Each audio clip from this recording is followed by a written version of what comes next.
O podcast da mineração é patrocinado pela Atobin, empresa de engenharia e tecnologia. Oferecem soluções para todas as fases do projeto, desde a coleta de requisitos até a implantação. Consultoria ígnea, geologia e meio ambiente. Empresa especializada em mineração, geologia, pesquisa mineral, planejamento administrativo de processos minerários e consultoria ambiental. Olá pessoal, sejam bem-vindos aqui a mais um podcast, mais uma entrevista aqui no podcast da mineração. E hoje estou tendo um prazer de reencontrar aqui a Isabelle, né, e conhecer o Tiago Pastor, né, que nós nos conhecemos lá no Lithium Summit, né, Isabelle? Isso. Então, pessoal, muito obrigado pela participação de vocês aqui no podcast da mineração. Nós que agradecemos, João. Ok. Pessoal, nós vamos conversar aqui sobre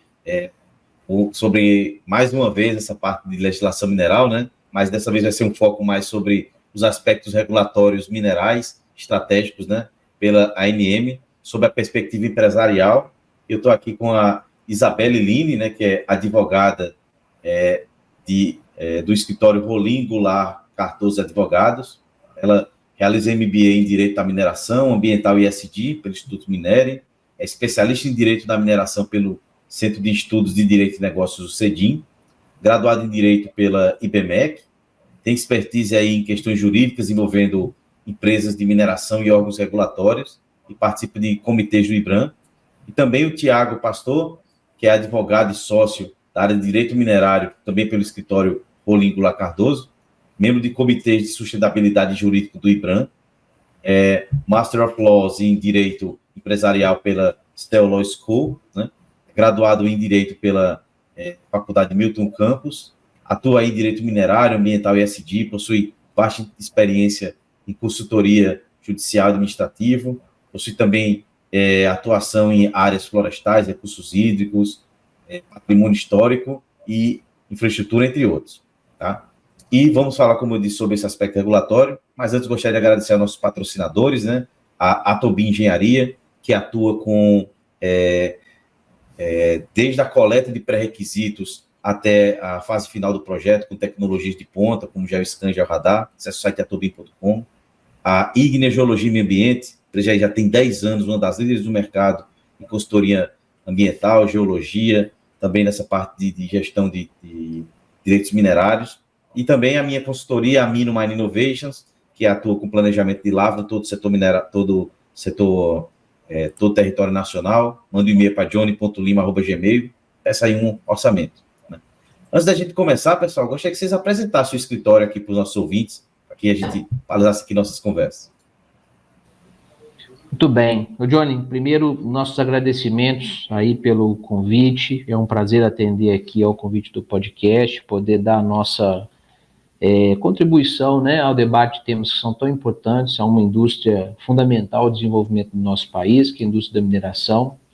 A gente trabalha com isso há mais de 20 anos, então a gente reconhece a importância do setor e também a complexidade de lidar com o mercado de mineração, e a nossa participação aqui hoje se dá nesse sentido, da gente tentar trazer também algumas informações que sejam relevantes para uma melhor compreensão, não só daqueles que já trabalham com a matéria, mas do público em geral. Então ficam nossos agradecimentos e o reconhecimento ao trabalho que vocês estão fazendo aí.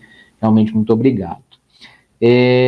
O nosso escritório, né, Rolim Goulart Cardoso Advogados, é um escritório com mais de 30 anos de atuação, um escritório com uma atuação na área empresarial de forma abrangente. Nós temos várias áreas e segmentos que nós atendemos, mas o setor minerário, ele é um setor que está no nosso core business, vamos dizer assim. O escritório nasceu em Belo Horizonte, então boa parte dos nossos clientes, eles estão relacionados direto ou indiretamente com a cadeia da indústria da mineração.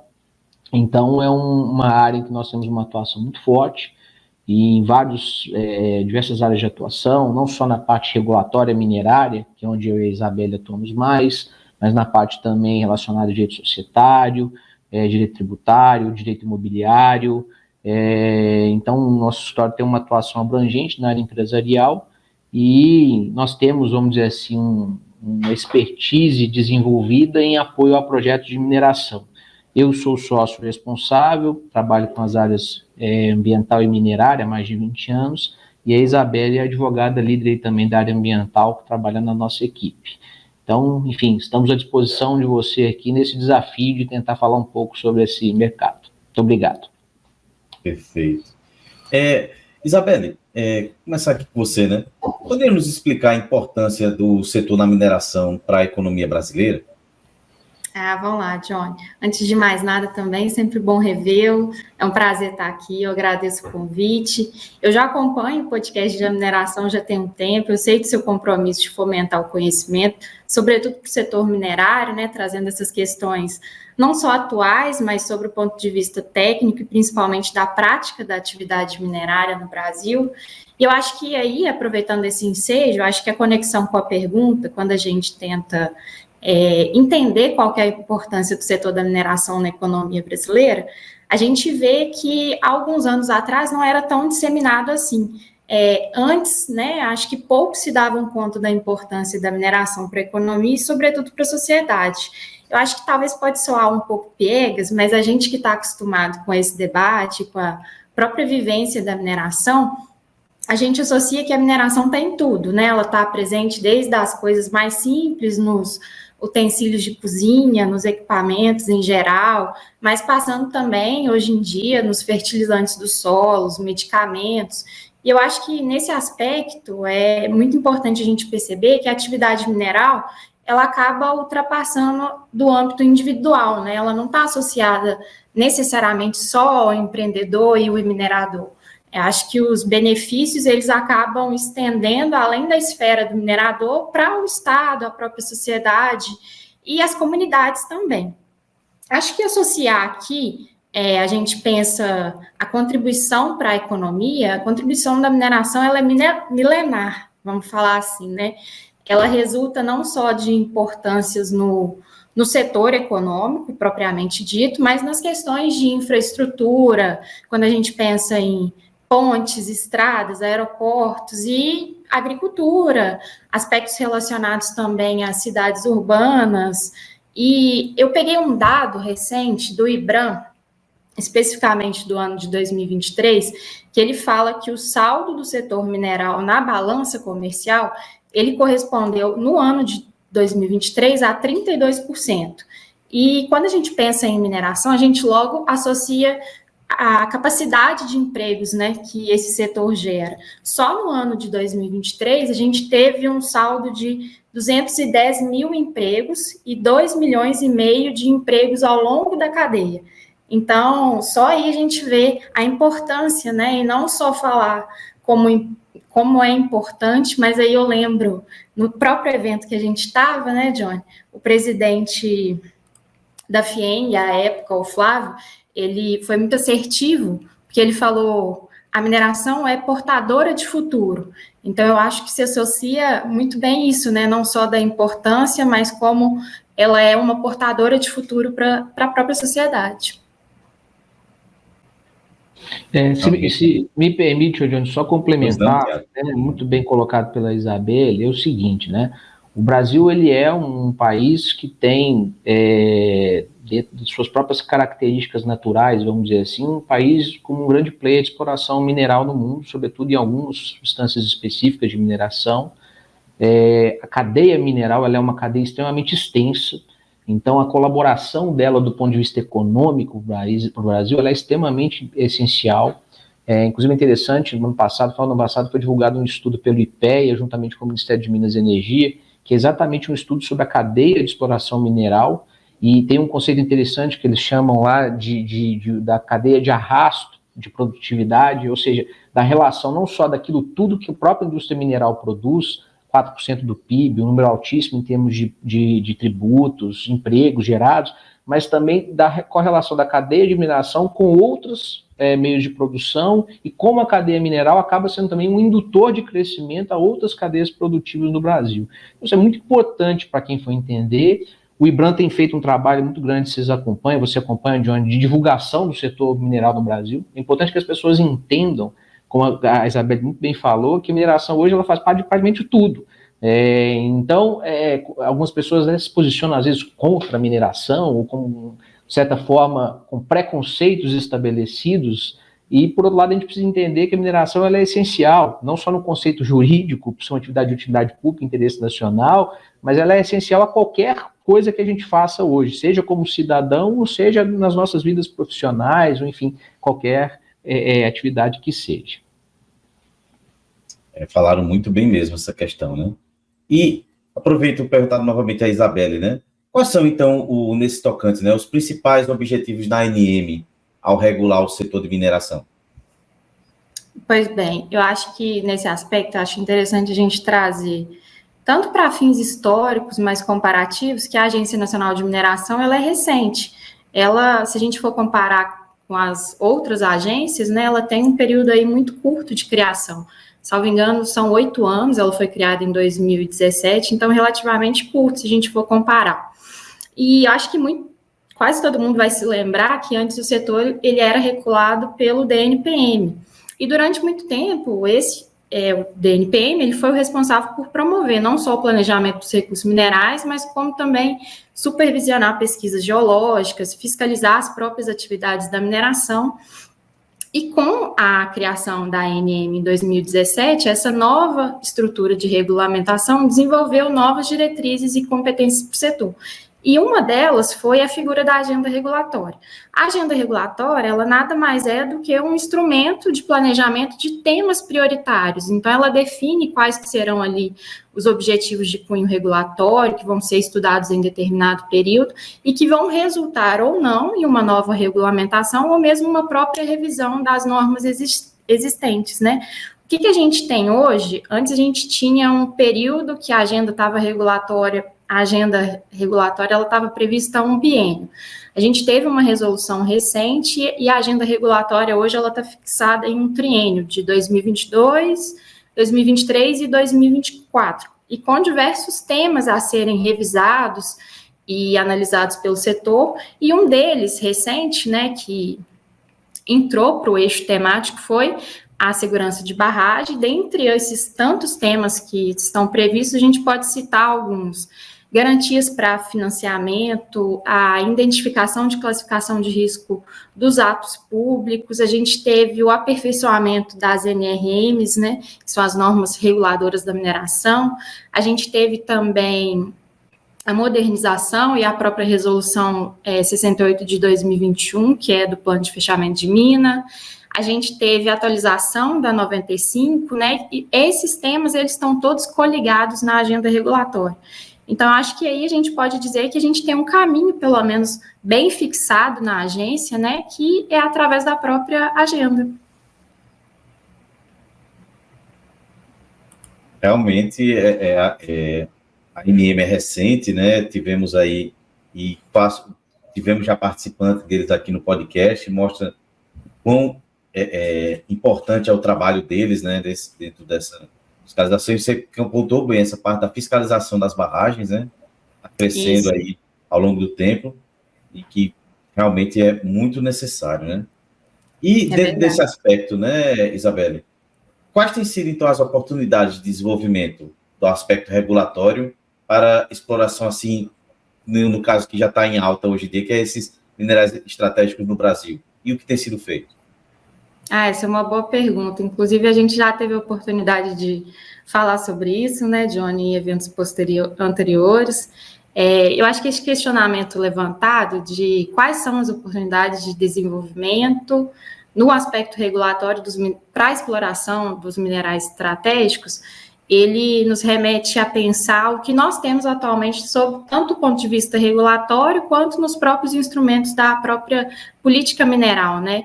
E o que esses instrumentos garantem para os projetos minerários, que esses projetos minerários eles sejam mais benéficos, né? E não só sob o ponto de vista do olhar atrativo para o investimento, mas também, agora a gente não pode desassociar disso, um olhar, sobretudo, o olhar sustentável, né? E nesses dois eixos, tanto o normativo quanto da política mineral, eu acho que a gente teve avanços, e principalmente para os projetos minerários no Brasil, dos minerais estratégicos, seja o lítio, seja as terras raras, que a gente teve algumas oportunidades, não só de órgãos, mas também de instrumentos normativos. Recentemente, a gente teve no primeiro trimestre de 2024, foi lançado o FIP, né, que é o Fundo de Investimento de Participação para projetos minerais estratégicos voltados para a transição energética. Foi uma parceria criada entre o Banco de Desenvolvimento Econômico, BNDES, e o Ministério de Minas e Energia, e o foco do FIP está em empresas júnior e empresas de médio porte. A gente estima que o FIP ele vai mobilizar cerca de 1 milhão, sendo que esse aporte, né, 250 milhões vão ser aportados pelo BNDES e o restante por investidores, tanto nacionais quanto também internacionais.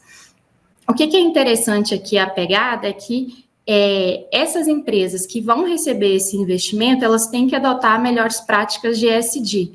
Então, esse condicionamento, né, então ele vislumbra uma condição para o desenvolvimento sustentável, que é muito interessante, né? Então, esse foi uma das oportunidades que a gente vê no aspecto, né, regulatório de fomentação, e a gente teve também, aliás, a gente tem atualmente, que é o Plano Nacional de Mineração, também aí um olhar sobre a política mineral, esse já mais antigo, que trata de um planejamento de longo prazo, né, é o Plano Nacional de Mineração, e ele tem por objetivo nortear as políticas que vão contribuir para o desenvolvimento sustentável no país. A nossa dimensão aqui, a última versão dele, ele foi em 2030, e ela foi publicada em 2011. E a previsão de atualização do PNM é de 10 anos. Então, eu tive a oportunidade de consultar o PNM e eu vi que ainda os subsídios e até a própria abordagem sobre minerais estratégicos não chega nem perto de quanto a gente já evoluiu. A gente já tem em elaboração o PNM de 2050 e eu acredito que o PNM de 2050 ele vai ter muito mais conteúdo nesse sentido dos minerais estratégicos do que a gente tinha a previsão do de 2030. Então, eu acho que é isso. Sobre o ponto de vista de política mineral, a gente teve esses dois segmentos, e sobre instrumentos normativos, eu acho que a gente pode citar aqui, a gente teve a política pró-minerais estratégicos, e a gente tem, né, hoje, o oferecimento de títulos minerários em garantia, que são outros segmentos que a gente pode vislumbrar que fomentam, né, o próprio financiamento e investimentos no próprio setor minerário. O Tiago, você gostaria de dar alguma contribuição nesse aspecto? Obrigado, Isabelle. Muito bem pontuado. Só uma complementação, Johnny, se me permite também. As pessoas comentam, né, minerais estratégicos. O que é minerais estratégicos? Acho que talvez eu começar pela conceituação, até porque o Brasil construiu até de forma recente uma regulamentação sobre esse tema que foi comentado aí pela Isabelle, com o decreto que instituiu o Pró-Minerais Estratégicos, que é uma política de apoio ao desenvolvimento de projetos relacionados a minerais estratégicos. E esse programa ele estabelece quais são os tipos de minerais estratégicos, basicamente em 3 categorias. A primeira delas é que o Brasil tem uma dependência muito grande de importação, logo é um interesse estratégico que a gente possa desenvolver internamente o potencial interno, exatamente para diminuir essa nossa dependência externa. Aí enquadraria, por exemplo, os fosfatados ou desenvolvimento para fertilizantes, um exemplo de substância.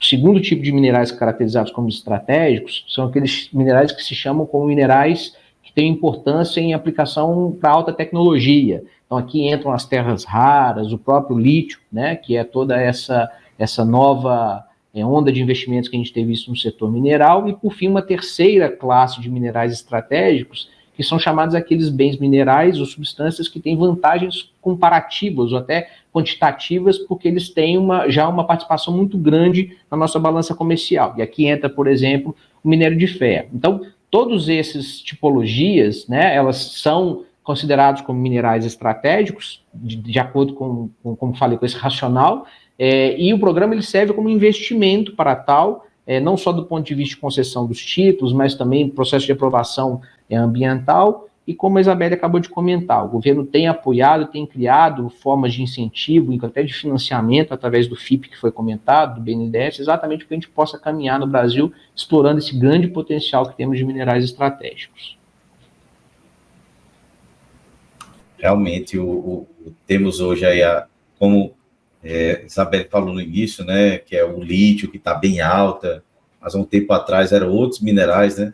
Tipo, pela conceituação, todos são estratégicos, sempre vai existir alguma aplicação mais direcionada, mas vocês falaram bastante bem nesse quesito, né? Mas, Isabela, então, dentro de tudo que você falou aqui, na sua visão, né, quais seriam, então, os maiores desafios que as empresas enfrentam ao tentar cumprir essas regulamentações da ANM sobre a mineração? Vamos lá, a gente pode segmentar hoje em dia, hoje a gente tem alternativas, mas ainda a gente tem desafios, né? Acho que a demora na análise dos processos administrativos, sobretudo os ambientais, a gente sabe que o licenciamento ambiental, ele corre em paralelo com o processo administrativo na ANM, é um dos grandes fatores hoje, né? O prazo, né? O prejuízo para o minerador por demorar tanto o processo administrativo ambiental, o licenciamento. Esse é um desafio que ainda a gente precisa, né, construir forças para tentar superar. Eu acho que um outro desafio, e esse muito mais latente, eu acho que o setor ele tem buscado alternativas para tentar enfrentar, é o bom relacionamento com a comunidade. Então, a gente vê isso, as próprias empresas, né, fomentando mais carreiras, ou seja, buscando profissionais que possam ter uma interface melhor com as comunidades. A gente vê hoje os cargos de relações institucionais nas comunidades que fazem essa interseção entre empresa e comunidade, porque, né, a própria inserção da mineração, a gente sabe que a mineração não é como as outras atividades, a própria rigidez locacional dificulta, então aquelas comunidades elas vão ser de alguma forma impactadas. Então esses são desafios ainda, mas eu acredito que as empresas elas já têm criado alternativas de modo a tentar viabilizar. Eu acho que mais nesse aspecto, sabe, Johnny? Uhum. Você falou um negócio muito importante, que é a relação com a comunidade, né? Exato. Comunicar mais com o setor. Eu estava até falando recentemente, até no momento que nós estávamos lá, né? E muito se falou sobre aquela questão de Aruçuaí, toda aquela região. Eles estavam observando o quanto a mineração está presente, o quão eles sabem, o quão ela transforma o local, e sempre com aquela máxima, né? Respeitando o meio ambiente e a vida das pessoas. O intuito de criar um projeto e que aquele projeto seja perene, né? Mesmo que dali depois a mineração não mais se estabeleça, que continue benefícios para aquela comunidade, né? Eu acho que muito assertivo no dia que a gente viu o evento, quando eles comentaram sobre a defesa intransigente do diálogo. Então, sempre permanecer em contato, não só no início do projeto, mas até o plano de fechamento de mina da própria operação, né? Para a gente manter esse contato, de comunicar todas as fases do processo para a própria comunidade compreender. Eu acho que muito bem faz isso quando a gente analisa as estruturas de barragem, que a gente tem os seminários, né, orientativos, mas não só isso, até na própria, o início do projeto, para a comunidade ter a consciência do que vai ocorrer ali, e para ela, né, que vai ser a melhor beneficiada, às vezes, ali, gerando emprego, gerando renda, eu acho que mais nesse aspecto. Exatamente. E, Tiago, né, a sua visão, então, de que forma a ANM colabora para as empresas, né, para facilitar esses cumprimentos e regulamentações? Então, Johnny, uma pergunta interessante. A ANM tem como função institucional, uma das suas funções, como a Isabela explicou, a regulação do setor mineral, edições de regras, né, e regulações para tal. Eu acho que um dos maiores avanços que a gente teve, desde a criação da ANM em 2017, para quem trabalha com o setor mineral, foi exatamente o processo de regulação no setor minerário. Antigamente a gente tinha edições de normas que não eram normas, vamos dizer assim, que permitiam algum tipo de discussão prévia ou análise pelo setor produtivo afetado. Hoje em dia, por exemplo, a ANM, antes de emitir qualquer tipo de resolução, ela passa por procedimentos de audiência pública, passa por procedimentos que a gente chama de análise de impacto regulatório, que são instrumentos extremamente importantes, até para que a gente possa avaliar se aquela norma ela vai cumprir ou não a função a que ela está se propondo regular. E como o setor mineral produtivo tem condição de cumpri-lo ou até mesmo de aprimorar aquela proposta de regulamentação que a ANM está dando. Então, nota como isso é interessante, né? Nós estamos falando antes, inclusive, da criação da norma. Isso não existia no Departamento Nacional de Produção Mineral, não existia antes, no nome do Ministério de Minas e Energia. Isso foi trazido pela ANM, tem tido um avanço extremamente interessante para que a gente possa ter regulamentações melhores e mais eficientes, o que por si só já é um grande avanço em relação à aplicação da legislação mineral. Agora, mais que isso, a gente tem visto a ANM trazer regulamentações, Johnny, no Brasil, para quem trabalha com setores regulados, setores complexos, não só mineração, mas energia, petróleo, gás, enfim, são setores que têm uma complexidade muito grande e que o cuidado regulatório precisa ser muito grande. Porque, às vezes, na ânsia de se criar alguma norma, algum tipo de regulamentação, você acaba tendo um mecanismo que sirva como um redutor de atração de investimento. Então, a gente tem no Brasil uma tradição, infelizmente está ficando para trás, mas até algumas décadas para trás, que era muito política de comando e controle. Era só fiscalização, multa, e isso começa a mudar, isso já começa a mudar algumas décadas no Brasil, que é também de criar mecanismos de incentivo e de regulação proativa, vamos dizer assim. Então, a gente nota, principalmente na ANM, um grande avanço em relação a isso. Para ficar num exemplo que a Isabelle já comentou, a própria possibilidade que foi regulamentada, que estava pendente há décadas, embora já prevista há muito tempo na legislação minerária, que é a possibilidade de você utilizar os próprios títulos militares como garantia de financiamento e captação de investimentos para os projetos minerários no Brasil. Isso são instrumentos em que países mineradores que competem com o Brasil, como a Austrália, Canadá, por exemplo, já tem uma regulamentação ampla disso há décadas. E a gente não consegue fazer. E a gente sabe que esse é um mecanismo que, se bem utilizado, ele pode ser bastante interessante do ponto de vista de mercado para captar investimento de outras fontes que inexistiam praticamente no Brasil. Então, a sua pergunta, eu acho que ela pode ser respondida nesse sentido. A ANM ela tem esse papel também benéfico, vamos dizer assim, de trazer regulamentações que não só ajudam a ter mais segurança jurídica para investimento e desenvolvimento de projetos, mas que possam também ajudar nessa captação de investimentos e desenvolvimento de novos projetos, que tem acontecido. Realmente, né? É um bom tema mesmo de debate aqui no podcast no futuro, até deixo aberto para vocês, explicar como é que funciona realmente essa questão de utilizar o próprio direito minerário, né?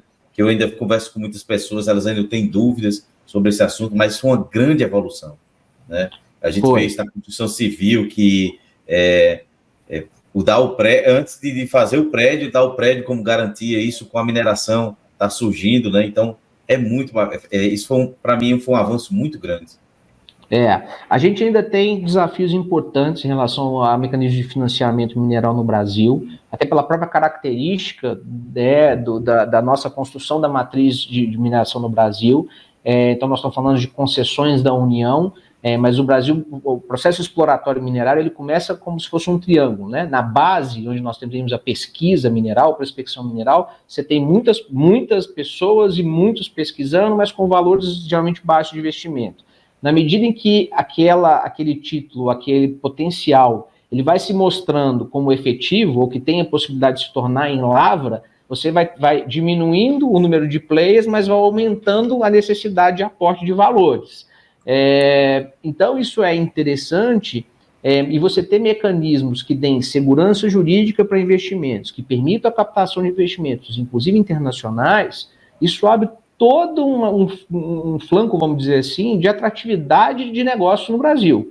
E o que a gente tem visto no mercado de mineração, ainda que de forma incipiente, até porque a regulamentação, de certa forma, ainda é recente, é realmente um enorme potencial de captação de recursos que podem ser trazidos e invertidos para o nosso país.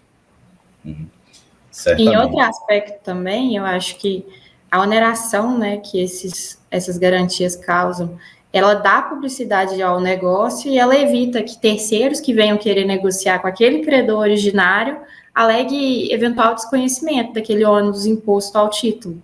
Então, acho que traz uma segurança também ao minerador, né, principalmente. Exatamente. Nesse caso, Tiago, né, como é que a ANM, então, está incentivando a inovação e desenvolvimento sustentável no setor da mineração, na sua visão? Boa pergunta também. Está um pouco relacionado ao que a gente acabou de comentar. Nota que é interessante, a Isabelle falou um pouco no início do nosso bate-papo aqui das funções institucionais da ANM, desenvolvimento de políticas. A ANM tem, dentre lá as dezenas de competências que são atribuídas à autarquia especial na lei que a criou, lá temos quase 40 atribuições, não só relacionadas especificamente à mineração em si, ao beneficiamento, lavra e pesquisa, mas ela tem também a ANM como função institucional inovação, ou seja, trazer possibilidades de que a gente tenha incremento qualitativo na nossa cadeia mineral, assim como a ANM também tem a competência, a atribuição de zelar para que essa exploração mineral seja sustentável.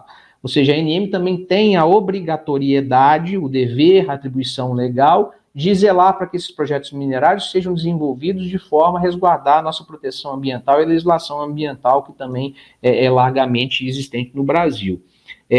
O papel da ANM aqui é principalmente trazer fóruns de discussão e de regulamentação e até de fiscalização que, como eu falei, não sejam só no papel de comando e controle ou fiscalização, mas que seja de criar ambientes que sejam benéficos ou que sejam profícuos em gerar esses tipos de oportunidade. Alguns nós acabamos de comentar aqui. A Isabelle, vou voltar em um que foi comentado. Quando a gente estava falando de minerais estratégicos, foi criado o Fundo de Investimento de Participações, o FIP específico, do Banco Nacional de Desenvolvimento Econômico e Social, do BNDES, para isso. Ou seja, é uma inovação. Eu tenho um instrumento econômico que foi criado pelo governo federal exatamente para servir como veículo de investimento para tal.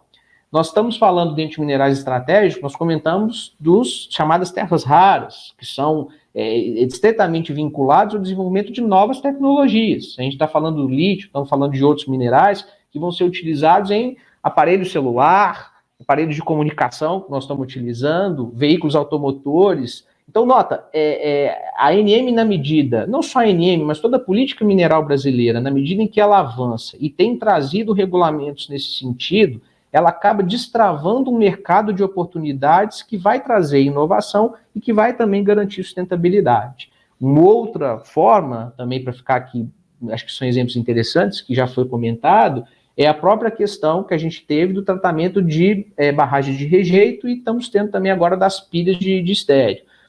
Há um avanço regulatório, na medida em que você passa a incentivar novas tecnologias que têm um menor impacto ambiental e maior segurança, mas isso também precisa ser feito de um acompanhamento técnico e de uma forma paulatina, para que você também não imponha ao setor uma mudança drástica, vamos dizer assim, que acaba, ao invés de incentivar, acaba comprometendo novos investimentos. Então, nós temos visto aqui empresas que ainda trabalham com barragens de rejeito, por exemplo, e vão precisar trabalhar com barragens de rejeito, e aquelas que precisam e terão que trabalhar terão um regime mais rígido de controle. Perfeito. Aquelas que conseguem, têm capacidade de trabalhar com beneficiamento a seco, por exemplo, assim irão trabalhar e tem os benefícios também disso em relação à maior segurança do seu empreendimento. Então, tentando ser mais objetivo, Johnny, que sua pergunta é complexa, mas é isso, a ANM ela tem essa função e tem cumprido essa função de também ser um indutor de regulação que vincule sustentabilidade e inovação dentro da cadeia mineral. Perfeito.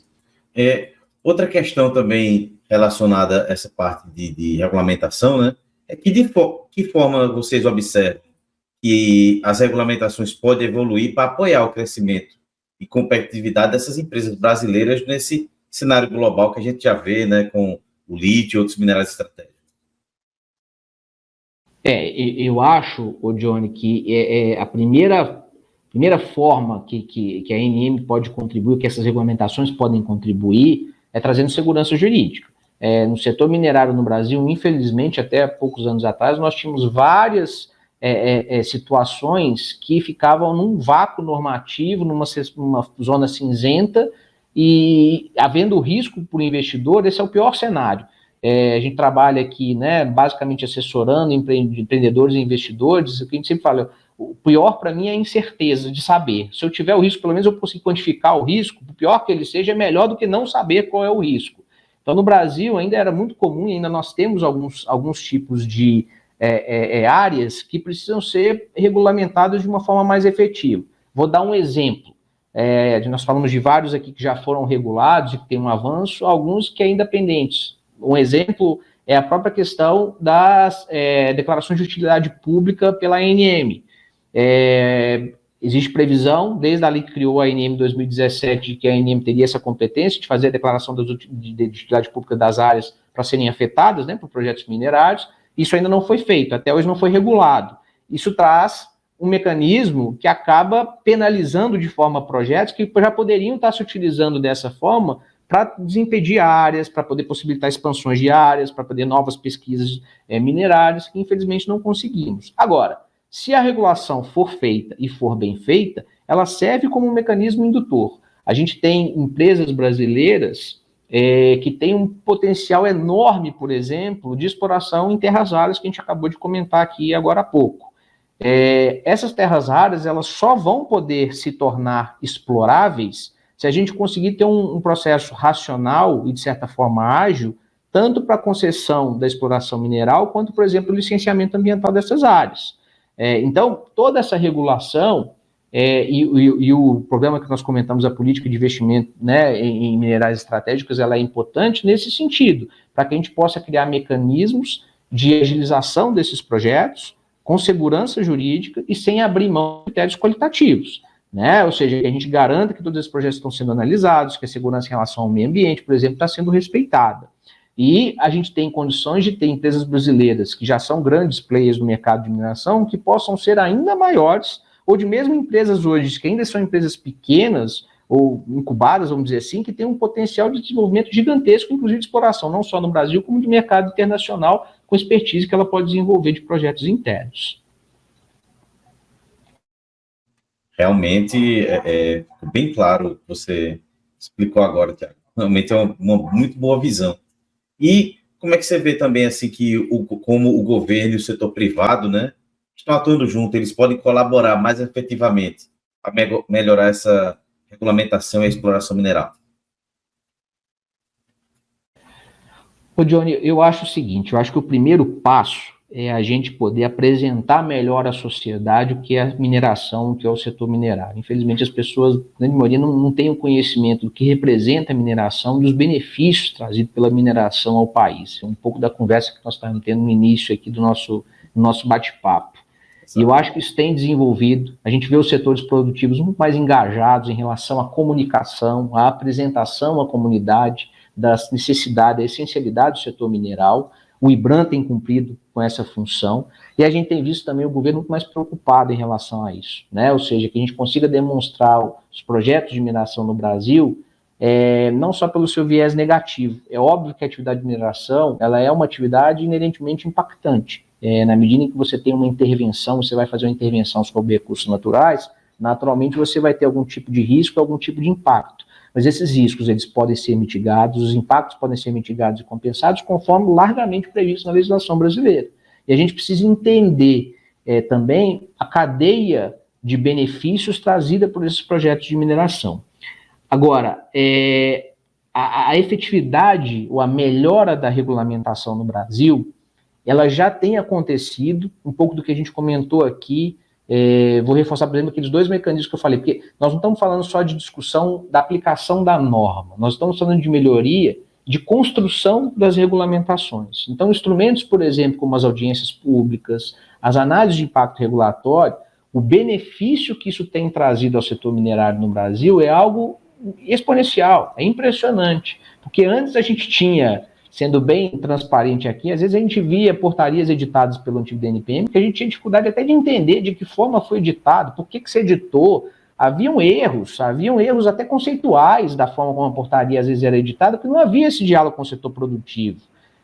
Hoje não. Hoje, quando uma resolução é editada pela ANM, pelo menos aquelas resoluções que têm um maior impacto de produção, vamos dizer assim, essas possibilidades de discussão, contribuição, alteração, incremento, melhoria da regulação, isso tem um ganho muito grande a partir do momento que a norma ela é editada e o empreendedor tem muito mais facilidade para aplicá-la e cumpri-la e muito mais eficiência nesse sentido.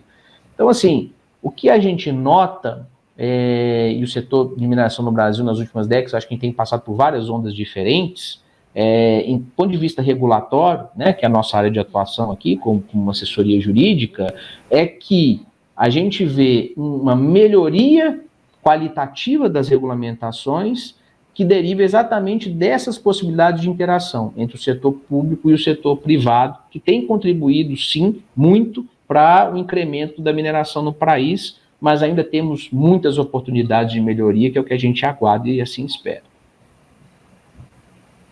Isabel, fica à vontade aí também para complementar.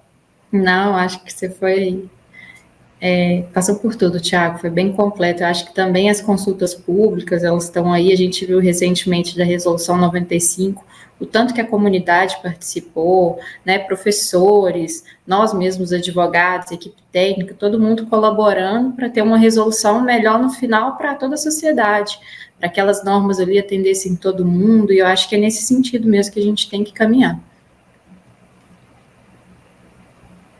Perfeito.